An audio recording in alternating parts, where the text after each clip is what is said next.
Planos de saúde esperam dados da ANS e estudam reajustes. Para tentar fechar as torneiras diante da crise enfrentada pelo mercado de plano de saúde, o setor deve elevar o escrutínio sobre a disparada no uso do reembolso. A suspeita é que o avanço pode estar ligado a fraudes. De acordo com os novos dados da Abrange, Associação Brasileira de Plano de Saúde, o pagamento de reembolso pelas empresas que não chegava a 6 bilhões em 2019 saltou para 9 bilhões em 2021 e se aproximou dos 11 bilhões nos dados consolidados em 2022. A alta é atribuída a diferentes fatores, todos ligados ao mau uso, segundo Marcos Novaes, superintendente executivo da Abrange. As práticas variam desde casos de médicos que oferecem recibos camuflando tratamentos estéticos com toxina botulínica que não deveriam ser cobertos pelo plano ou fracionamento de recibos com datas falsas até o uso de clínicas de fachada. A ANS, também nesse rol de plano de saúde, a ANS, Agência Nacional de Saúde Suplementar, deve divulgar hoje a atualização dos dados econômico-financeiros do mercado de planos de saúde no quarto trimestre de 2022. O setor aguarda os números com atenção porque o fechamento do ano fornece insumos para o cálculo do reajuste dos planos individuais e familiares. Na última rodada, o reajuste anual bateu 15,5%. Foi o maior aumento desde 2000, quando entrou em vigor o modelo atual. O setor atravessa um momento de alerta com altos níveis de sinistralidade impulsionados por fatores como pressão dos procedimentos eletivos postergados pela pandemia, pela dengue e as gripes, além da inflação médica e casos de grandes operadoras com sinistralidade acima de 90%. Duas situações. Fraude no plano de saúde. O pessoal está indo lá e fazendo as manobras, o pessoal está dando nota fria, está recibo frio. Fraude no plano de saúde. Por outro lado, vem agora o reajuste. Mas da mesma forma que existe fraude por plano de saúde, existe também a questão do direito ao segurado de, quando não for atendido, exercer judicialmente e fazer o seu papel de consumidor, que é outra coisa. E nós estamos aqui vendo na matéria que houve sim uma suspensão das cirurgias, dos procedimentos eletivos no período da pandemia e que acumularam e que voltaram com a força toda agora. Voltaram com a força toda agora. E aí eu pergunto para você, nós tivemos a pandemia, todo mundo ficou naquela situação, voltou, e agora os planos estão observando que tem fraude, que tem procedimento, que tem isso, mas e o lado do consumidor? 15,5 o último aumento, esse vem para quanto? Qual é o custo da saúde? Quanto mais idade se tem, mais caro é o custo, mais caro, quer dizer, há uma inversão tamanha nessas situações, que para quem mais precisa de plano de saúde é quem tem menos acesso agora pelo valor do plano, pelo preço. Se subsidia tanta coisa nesse país, né? Márcio, isso é uma situação delicada,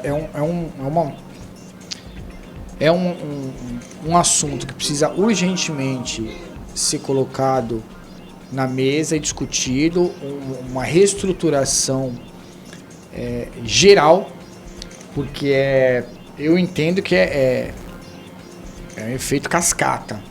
Isso é reflexo de uma cadeia que não funciona. Ontem, inclusive, foi matéria do Fantástico, um assunto nesse sentido, do quanto não, né?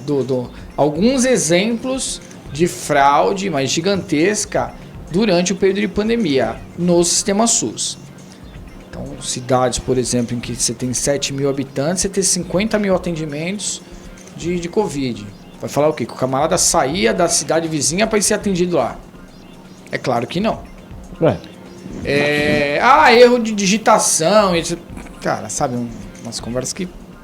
Tá, a digitação e o dinheiro, o que aconteceu? Ele errou a digitação, então, mas o dinheiro... Conferiu. Ninguém confere a digitação? Então, sabe? Enfim. É um erro em cascata? Mas é que tá. Bem.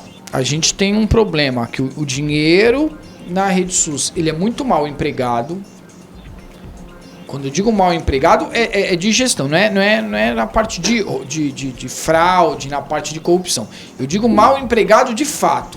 A gente tem muito pouco dinheiro investido na atenção básica, ali no primeiro atendimento, que é onde a gente evitaria o gasto depois nas policlínicas, depois nos hospitais, com internações, etc. Então, se a gente aplica o recurso lá na ponta, lá no começo, no bairro, nas unidades básicas de saúde, a gente evita que esse camarada chegue na policlínica, que precise chegar a uma internação. Então, a gente precisa dar mais saúde no começo para ter menos custo no final. Isso é um ponto. Primeiro, assim, eu não sou especialista na área, tá? Mas é só a análise que eu faço, assim, a grosso modo, de alguém que conhece um pouco de como gerir algo. O segundo ponto é, a gente teve, de fato, aí uma interrupção muito grande durante o período de pandemia e agora uma retomada desde final de 2021, 2022, uma retomada nos procedimentos e isso sim acaba gerando um custo maior. A gente tem um problema sério de aumento nos planos de saúde, um aumento na mensalidade e que é um aumento que não reflete lá na hora da ponta a receber. Então, ao passo que você paga um plano de saúde mais caro, você tem cada vez menos opção de atendimento. A gente tem alguns planos de saúde criando sua rede própria de pronto atendimento, de procedimentos, de exames diagnósticos.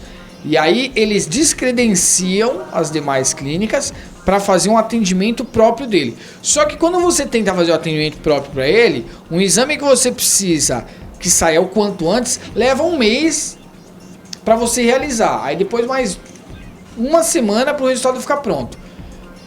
A tua saúde, quem está morrendo, não pode esperar.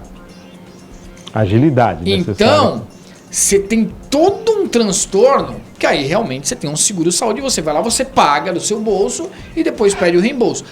Fraude. Precisa se... Aí, Márcio, eu volto naquele mesmo ponto que a gente conversou na semana passada. Se você detecta que tem um problema em um benefício, não é cortando o benefício que você resolve, é aumentando o teu nível de fiscalização. Controle. Aumentando a tua segurança contra a fraude. Que era quando a gente estava falando do benefício da isenção dos $50 de pessoa física para pessoa física.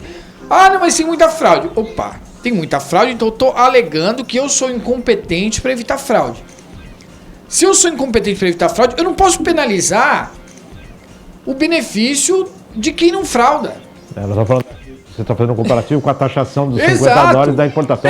Não vai taxar mais, quer dizer, a fraude deixou de existir? Mas é a mesma coisa. Pô, peraí. Aumentou o reembolso, aumentaram as fraudes no reembolso. Peraí, então você aumenta o teu nível de segurança, muda o mecanismo para fiscalizar o reembolso, cria critérios mais detalhados para filtrar as fraudes, mas não penaliza quem usa o reembolso como uma alternativa para cuidar da sua saúde. Porque assim, porque ele já paga caro por isso. Você fez o plano, tem o prazo. O plano não cumpriu o prazo, você tem direito isso. É a sua saúde. Você vai procurar particularmente a situação e vai apresentar para o plano. Você não me atendeu, a gente não tem um contrato de atendimento, está dentro do contrato aqui, Não, e isso inclusive não todo. Porque você liga no médico, se você falar que é para o plano de saúde, ele fala que não tem consulta. Se você falar é particular... tem uma outra agenda paralela. Você pode vir no fim do dia hoje que eu tenho uma... Eu arrumo um espaço para você. Entendeu? Então, isso é num nível geral. É nível geral. O negócio saúde... Precisa... Cara, precisa. A gente apesar de oferecer um sistema único incrível, que ninguém no mundo oferece, de modo geral, nossa saúde é muito mal gerida. A ANS, a agência, está aí para regular e para acompanhar, né? Vamos acompanhar o que a ANS vai falar. Diante de fraudes e também do aumento. Quanto é que vai aumentar para os planos de saúde, né? Daqui a pouco fica inviável, né? Você imagina.